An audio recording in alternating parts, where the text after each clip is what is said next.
Hello everyone, Advi Python challenge உங்களுக்கு வரவேற்கிறேன். So input and output systems அப்படின்னு என்னங்கிறத நம்ம வந்து இந்த வீடியோவில் பார்க்க போகிறோம்.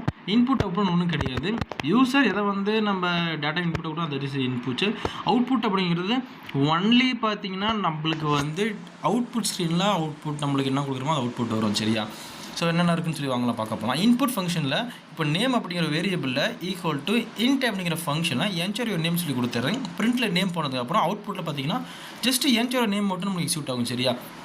இப்போ இந்த இன்புட் இருக்குல்ல, அந்த இன்புட்டுக்கு முன்னாடி என்ன டைப்புங்கிறத நம்ம சொல்லிட்டோம் அப்படின்னா அந்த டைப் தான் எக்ஸிக்யூட் ஆகும். ஃபார் எக்ஸாம்பிள் ஒரு நெக்ஸ்ட் லைன் கொடுத்துருக்கேன், ஏஜ் ஈக்குவல் டு இன்ட்னு சொல்லி கொடுத்துருக்கேன். இன்ட் அப்படின்னா ஒரு இன்டீஜரோட டேட்டா டைப் வந்து நான் கீழே கொடுத்துருக்கேன். டைப் ஆஃப் கன்வர்ஷன் இருக்குது பார்த்துக்கோங்க. ஜஸ்ட் நம்ம இதை ஃபஸ்ட்டு முடிச்சுட்டு போயிடலாம். ஏஜ் வந்து எனக்கு இன்ட்டில் இன்புட் அப்படின்னா வந்து நான் வந்து அந்த அவுட்புட் கொடுக்குற இடத்துல டைப் பண்ண போகிறேன். அதுதான் ஒரு சிம்பிளான வேர்டு. அவுட்புட் ஸ்க்ரீனில் நான் வந்து டைப் பண்ணணும், அதை தான் வந்து இன்புட்டில் சொல்ல வராங்க. இந்த செகண்ட் எக்ஸாம்பிள் சொல்ல வராங்க print type of age. Age பார்த்தீங்கன்னா நம்மளுக்கு வந்து என்ன நம்மளுக்கு டைப் பிரிண்ட் ஆகும் சொல்லி கேட்டிருக்கேன். டைப் தான் இன்ட் அப்படிங்கிறது பிரிண்ட்டாக இருக்குது. சரியா? டைப் ஆஃப் கன்வர்ஷன் என்ன இருக்குன்னா இன்ட் அப்படின்னு நம்பர்ஸ் இன்டீஜர்னு சொல்லுவாங்க. ஃப்ளோட் அப்படின்னா வந்து டெசிமல் நம்பர்ஸ். சரியா? அதுக்கு வந்து ஃப்ளோட் யூஸ் பண்ணுவாங்க. ஃபார் எக்ஸாம்பிள் வந்து நான் பர்சன்டேஜ் எடுக்கிறேன்னு வச்சுக்கோங்க, அது பாயிண்ட் எடுக்கிறது. ஹைட்டு வெயிட் எடுக்கிறேன்னா பாயிண்ட் எடுக்கிறது, இதெல்லாம் ஃப்ளோட் யூஸ் பண்ணுவாங்க. ஸ்ட்ரிங் அப்படின்னா லெட்டர்ஸ், ஹரிஹரன் அப்படிங்கிறது ஒரு லெட்டர்ஸ். சரியா? அதுக்கப்புறமேல வந்து எஜுகேஷன் இது ஒரு லெட்டர்ஸு, வாயில் யூ ப்ளே அப்படிங்கிறது ஒரு லெட்டர்ஸு. இதெல்லாமே நம்ம ஸ்ட்ரிங்கில் பாஸ் பண்ணுவோம். சரியா?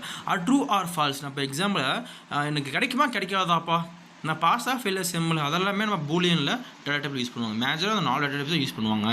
அடுத்து அவுட்புட் ஃபங்க்ஷன் என்ன பிரச்சனை அப்படின்னா பேசிக் பார்த்தீங்கன்னா வந்து ஃபர்ஸ்ட் பிரிண்ட்டு கொடுத்த பிரிண்ட் ஆயிரும், நம்மளை அவுட்புட்டு அண்ட் 3.14 கொடுத்தா நெக்ஸ்ட் 3.4 அப்படிங்கிறது 2000 பேசிக்கானது. இது அவுட்புட்டில் மல்டிபிளில் பிரிண்ட் ஆகணும் அப்படின்னா நேமில் ஈக்குவல் டு ஜான் சொல்லி கொடுத்துக்கிறேன். பிரிண்ட்டில் டபுள் கோட்ஸில் நேம் ஏன் கொடுக்குறேன் அப்படின்னா அது ஜஸ்ட் நீங்கள் இருக்கிறத பிரிண்ட் ஆனால் மட்டும் போதும். கோலனுக்கு அப்புறம் நேம் அப்படின்னு கொடுத்துருக்கேன். அப்போ நேம் வாங்கிறது என்ன ஆகும், மேலே போய் தேடும், ஜான் இருக்குது. அப்போது டபுள் கோட்ஸில் ஃபஸ்ட்டு நேம் பிரிண்ட் ஆகிடும். அதுக்கப்புறம் நான் கொடுத்துருக்கக்கூடிய நேமை வந்து கால் பண்ணும். ரைட் சைடில் இருக்குல்ல வித்தவுட் சிங்கிள் கோட்ஸ் இருக்குல்ல, அது நேமை கால் பண்ணி ஜான் அப்படி பிரிண்ட் ஆகும். ஃபார் எக்ஸாம்பிள் அதில் தான் கோலார் பண்ணுறேன்னு வச்சுக்கோங்க, நேம் பதிலாக எம் போடலன்னு வச்சுக்கோங்க, அது வர ரன் ஆகுது. நான் ஜானில் தான் நேம் அப்படின்னு சேவ் பண்ணியிருக்கேன். பிரிண்ட்லேயும் கோலனுக்கு அப்புறம் நேமை பெர்ஃபெக்டாக கொடுத்தா மட்டும் தான் ஈவன் வந்து கேஸ் இன்ஸ்டியூட்னு சொல்லுவாங்க. ஓகேவா? கேமல் கேஸ் சொல்லுவாங்க. என் கேப்ஸ்னால் கேப்ஸ் தான் இருக்கணும், ஸ்மாலாக ஸ்பான்சர் ஆகணும், ஸ்மாலாக இருக்கும். சரியா? இதெல்லாம் ரொம்ப முக்கியமான கான்செப்ட். அண்ட் தேர்ட் பார்த்தீங்கன்னா ஸ்ட்ரிங் ஃபார்மேட்டிங். ஸ்ட்ரிங் ஃபார்மேட்டிங் என்ன அப்படின்னா வந்து இப்போ நிறையா நம்ம கேரக்டர்ஸ் கொடுக்குறப்ப அது கன்ஃபியூஸ் ஆயிரும். அப்போ என்ன பண்ணணும் அப்படின்னா இந்த எக்ஸாம்பிள்ஸ் பார்க்கலாம், அவங்க புரியும் பாருங்கள். நேம் ஈக்குவல் டு ஹர்னு சொல்லி டபுள் கோட்ஸில் பாஸ் பண்ணிட்டேன். பிரிண்ட் பார்த்தீங்கன்னா எஃப் அப்படிங்கிறது பார்த்தீங்கன்னா இது வந்து ஒரு ஃபார்மேட்டிங் ஸ்பெசிஃபைட். சரியா? நான் டபுள் கோட்ஸில் மை நேம் அப்படி அவுட்புட்டில் பிரிண்ட் வரும். கீழே பாருங்க அப்படி சொல்லிடுறேன். மை நேம் அப்படி பிரிண்ட் ஆயிரும். இந்த பேரந்திசிஸ் இருக்குல்ல, சாரி வந்து அந்த ப்ராக்கெட் இருக்குல்ல, ப்ராக்கெட்டில் பார்த்தீங்கன்னா நேம் கொடுத்துருக்கோம், அந்த நேம் மேலே போய் எடுத்துக்கிறோம், ஹரிங்கிறது வரும். I am age of 25 years old இருக்குல்ல, அது வந்து நான் ஜஸ்ட் நான் ரெஃபரன்ஸ் கொடுத்துருக்கேன், யூஸ் பண்ணிக்கோங்க. ஏஜ் அப்படின்னு நான் கம்பல்சரி நான் கொடுத்துருக்கணும், 2025 வரும். நான் மிஸ் பண்ணிட்டேன், நீங்கள் அதை டைப் பண்ணிக்கோங்க. சரியா? I am 25 years age old அப்படிங்கிறது வந்து ஜஸ்ட் அது ரெஃபரன்ஸில் உங்களுக்கு கொடுத்துருக்கேன். ஆஸ் பர் அந்த நேம் மாதிரி தான், ஆஸ் பர் வந்து ஐ எம் ஏஜ் அப்படிங்கிறது 2 சரியா? அண்ட் பார்த்தீங்கன்னா லாஸ்ட்டாக பார்த்தீங்கன்னா பிரிண்ட் வித் செப்பரேட் அண்ட் எஞ்ச். அதாவது நான் வந்து ஒரு ஆப்பிள், பனானா, வாட்டர்மெலன் அப்படிங்கிறது கமா போட்டு நான் கொடுத்துருக்கேன். எனக்கு ஐஃபோன் என்ன வச்சுக்கோங்க, லாஸ்ட்டாக வந்து செப்பு கொடுத்துட்டு செப்பரேட்டில் ஷார்ட் ஃபார்ம் தான் எஸ்இபின்னு சொல்லுவாங்க. ஈக்குவல் டு டபுள் கோட்ஸ்குள்ளார ஐஃபோன் கொடுத்துன்னு வச்சுக்கோங்க, apple, iPhone, banana, iPhone, watermelon அப்படிங்கிறது ஈஸியாக எக்ஸிக்யூட் ஆகும். சரியா? இன்னொரு எக்ஸாம்பிள் பார்த்தீங்கன்னா வந்து எக்ஸாம்பிள் 1க்கு EG 1 கொடுத்துட்டு அதை ஃபஸ்ட்டு பார்த்துடலாம். பிரிண்ட்டில் ஹலோன்னு கொடுத்துருக்கேன் டபுள் கோட்ஸில், கமாவில் எண்டு கொடுத்துருக்கேன். அடுத்த லைனில் பிரிண்ட்டு வேர்ல்டுன்னு கொடுத்துருக்கேன். அப்போ எப்படி திரும்ப ரன் ஆகும், அது ஹலோ பக்கத்தில் வேர்ல்டுன்ற ரன் ஆயிரும்.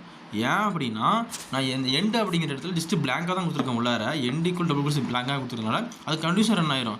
இப்போ நெக்ஸ்ட் லைன் ஹலோ கீழே வேர்ல்டு வரணும், என்ன தெரியும் பண்ணணும், ஸ்லாஷ் என்ன அப்படிங்கிற ஒரு ஆக்ஷன் ஸ்பெசிஃபையர் கொடுக்கணும். ஸ்லாஷ் என்ன அப்படின்னு நெக்ஸ்ட் லைனை பிரிண்ட் ஆக சொல்லுவாங்க. ஸ்லாஷ் டி அப்படின்னா ஸ்பேஸில் கொஞ்சம் ஸ்பேஸ் எடுத்து பிரிண்ட் ஆகு. ஹலோவுக்கு பக்கத்தில் ஒரு ஸ்பேஸ் விட்டு அப்படின்னு சொல்கிறது தான் ஸ்லாஷ் டீயோட வேலை. சாரி வந்து ஸ்லாஷ் வந்து எக்ஸாக்டாக ஸ்லாஷ் டியோட வேலை. கொஞ்சம் ட்ரான்ஸ்லேட் பண்ணிக்கோங்க. ஸ்லாஷ் என்னோட வேலை அப்படின்னா நெக்ஸ்ட் லைனில் பிரிண்ட் ஆகிறது தான் வந்து ஸ்லாஷ் என்னோட வேலை. சரியா? இதுதான் வந்து பைத்தன் செப்பரேட் அண்ட் எண்டு. செப்பரேட் அப்படின்னா நார்மலாக எல்லாத்தையும் பிரிண்ட் பண்ணிடுவோம்ப்பா. பிரிண்ட் பண்ணதுக்கப்புறம் சின்ன ஒரு ஐஃப்ரெண்ட் பண்ணிடுவோம், இல்லை டாட் வைக்கணும் அப்படின்னா லாஸ்ட்டாக நீ கொடுக்குற இடத்துல SEP equal to double quotes slash கொடுத்தா மட்டும் போதும். உள்ளார ஐஃபோன் கொடுத்தா மட்டும் போதும். ஐஃபோன் கொடுத்தா அப்படின்னா உங்களுக்கு வந்து செப்பரேட் ஆகிரும். எண்ட் அப்படிங்கிற இடத்துல இந்த எண்ட் ஃபங்க்ஷனில் ஈக்குவல் டு குள்ளார டபுள் கோட்ஸ்குள்ளார நீ ஐஃபன் கொடு சரி இந்த ஸ்லாஷ்னு கொடுத்தினா வந்து ஒரு நெக்ஸ்ட் லைன் ஆகும். ஸ்லாஷ் டி கொடுத்தீங்கன்னா உங்களுக்கு வந்து கொஞ்சம் ஸ்பேஸ் விட்டுறணும். சரி நிறையா இருக்குது, ஜஸ்ட் உங்களுக்கு வந்து ஒரு மீடியமான ரேஞ்சில் உங்களுக்கு கூப்பிட்டு போகணும். சரியா?